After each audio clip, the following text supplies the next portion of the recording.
Menteri Pertahanan yang juga Presiden terpilih Prabowo Subianto menyerahkan bantuan untuk korban banjir lahar hujan Gunung Merapi di Padang, Sumatera Barat. Prabowo tiba di Padang Pariaman sekitar pukul 10 pagi waktu setempat.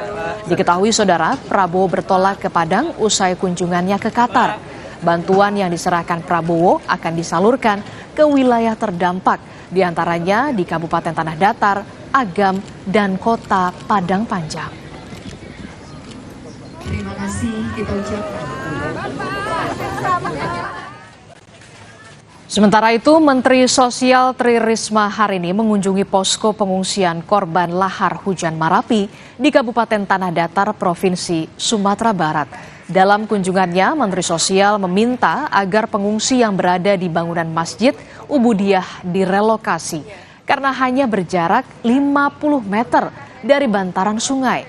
Mensos juga menyarankan pemerintah daerah setempat menyiapkan pengungsian jangka menengah bagi warga yang rumahnya rusak sebelum ditentukan apakah permukimannya akan direlokasi atau tidak.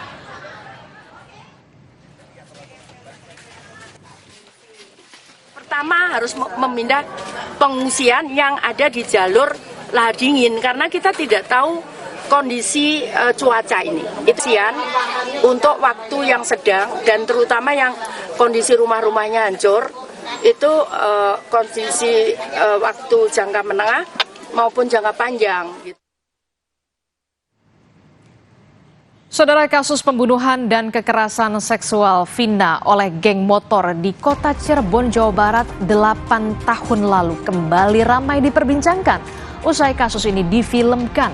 Lalu mengapa kasus ini lama diselesaikan? Pembahasannya akan hadir usai jeda di Kompas Petang.